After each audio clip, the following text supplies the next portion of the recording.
Hello everybody, and you know what day it is today? It's Mama Monday, and that means Smorgasborg. Yeah!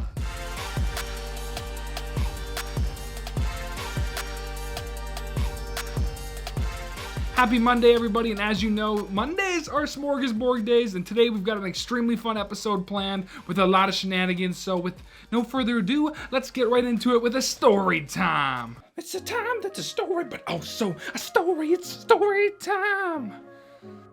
So this week on Story Time, I got a mouthful of karma because of some shenanigans that I pulled earlier in this week. Because we all know that this Saturday was Halloween, the spooky season. It was fun and a blast for everybody, but boy did I have some karma come my way. So it all started with around Thursday where I got the craving for some delicious fudgy ice cream peanutty Buster bars from Dairy Queen. Highly underrated. If you haven't tried a Buster bar, make sure you grab one. And I had the ghost with me and I decided, you know what, it's time. I'm gonna treat myself to some Buster bars. And that's exactly what I did. So we drove over to Dairy Queen, and when we got into the drive-thru, I saw that the guy working had an extremely festive toque. You know, the ones with the pom-poms. I love them. I've got a green one. They're my favorite toques. And for some reason, this paired with the fact that we've had a bit of snow already, I was determined that it was a lot closer to Christmas than it actually was. And so this guy, he hands me my Buster bars, and as I go to leave the drive-thru, I wished him a Merry Christmas. Before Halloween even happened, October 28th, I told this person to have himself a wonderful Christmas. And yeah, I'm not proud I said it, but at the same time, the holidays are almost here and it had to be done. And yeah, I guess I wished somebody a happy Christmas before Halloween. And so all was done. I had my Buster bars. I thought I was off the hook until Halloween Day. So Halloween Day came along and I got feeling a little bad that we didn't have any candy to give the trick-or-treaters because of the COVID restrictions and everything. And I decided that, you know what? Let's go get ourselves some candy. We'll just set it on the step and the kids can grab it. That way they can still enjoy their Halloween. So I go to the first grocery store to get Halloween candy. And I walk in and there's nothing. There's no Halloween candy. And I think, maybe it's just a Safeways thing where they don't have Halloween candy. So I'll see you later. I'm gonna go to Walmart, one of the biggest super centers in basically the entire world. They have to have some because they always blow out the extra stuff the day after Halloween, so we should be all right. So we get to Walmart. I walk in expecting to see all the Halloween candy still at full price, and what greets me but a wall of Christmas decorations and food. I'm talking the Christmas calendar countdowns, all this stuff, and I go, well, Halloween hasn't even happened yet. Halloween is today. You're supposed to sell off all the stock tomorrow for 50% off, and then you can put out your Christmas stuff. And so, needless to say, there was not a single Halloween candy in sight.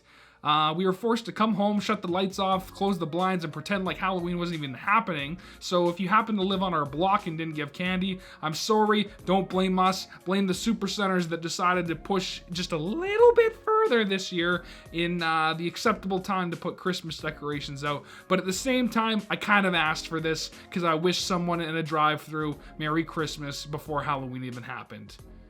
So I deserve it. So that's it for story time this week. And so we're going to kick it off with our next segment called Giga Games. The game is the Giga Game. Yeah.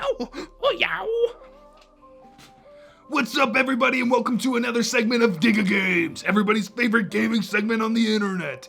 And this week, for all the spookiness of Halloween, my friends convinced me to play a game called Phasmophobia. Anyways, you basically Ghostbusters, but maybe a little bit more professional, and you go around and you try and decide which thing is haunting this house. And needless to say, I don't like scary games, and it became a gong show quite quickly. So here's the footage of some snippets from Phasmophobia. Woo! I've got Percocets. Put it back. Put that down. But I wanted Percocets. Oh, I accidentally ate them. I'll make sure to bring it next What does the right button do? it? Take them back. I don't want these anymore. They're not good drugs. Who doesn't have a flashlight? I don't need a flashlight. Probably Who's got the key for this thing? open up the door. Oh shit, this looks like my room. Thomas Wilson, eh? Whoa, the radio! Somebody come in, this radio's talking to me. I'm scared. You turned it off, Curtis. You probably turned it on. Where are you, Curtis? I'm standing on Thomas Wilson's bed right now. Hello, what is her name? Thomas Wilson. Helen Robinson. Helen Robinson. Fuck, come out here and fight me. Hey, that's the breaker Oh, box. we're getting some ghost Helen activity. Robinson. No, that's Curtis. I found the breaker box. No, I'm looking at the meter right now. Okay. We didn't like when I fucked with that. Keep saying her name. Piss her off. Helen Robinson, I've got some caulking for you. The door shut! Ah! Oh shit! Huge spike, guys. Help Huge me! spike. Helen Robinson is not happy. As you can see, I am not a good Ghostbuster. Not in a million years would I hire my ass to deal with this kind of things.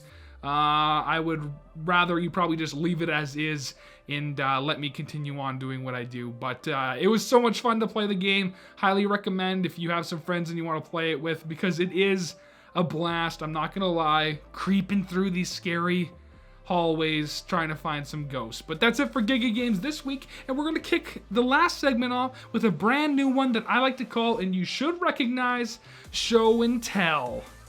It's like kindergarten, but for the adults, it's show and tell. That's right, it's back. You probably haven't played it since kindergarten, but we're doing show and tell here on the Smorgasborg because I've got a lot of collectibles, valuables, nostalgic things. I, in general, just like the hoard things that I enjoy, and I think it's time that I just show and tell you guys a little bit about them. So we're gonna start this episode off with one of my all-time favorite artifacts of my life, and that's my Pokemon Lunch box. Let me go get it. So the item that I'm showing and telling this week is my iconic Pokemon First Edition lunchbox. Right here, baby. Get a nice little video of it there. I've had this thing since kindergarten or grade 1, back when Pokemon was the OG, you know, the first gen coming out. And I've literally used this thing throughout my entire life, you know? I let it sit in the cupboard for a few years in elementary school, but I brought it back out for high school.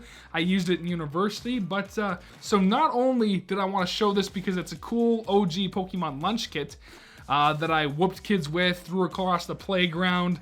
You know, I wore it on my head for an improv games. I made noises in the cafeteria wearing it on my head. I filmed Pokemon unpacking videos with it on my head. I basically used it as a hat. But it was my first lunch kit, and actually on the inside, it's got my name written in it by my mom, which is awesome, and it proves that I've just had it for so long that I literally had this before I even know how to write my own name. So how wicked is that? And to take things even further, when I was in high school at like a comic convention, I got this sucker signed by the Veronica Taylor. And for those of you who don't know who Veronica Taylor is, she's the voice actor of Ash Ketchum in the original Pokemon cartoon and anime. And so this thing has my name in it. I used it throughout my entire childhood. It's an OG lunchbox that carries food in it that I love, and it's signed by the Ash Ketchum himself, which is actually voiced by a girl. Veronica Taylor did a fantastic job. So that is why it is one of my all-time favorite relics. It's got nostalgia. It's got one of my favorite series. It deals with food, and overall, it's just one of my all-time favorite relics. So that's it for show and time this week. Other weeks with show and tell, you know, I might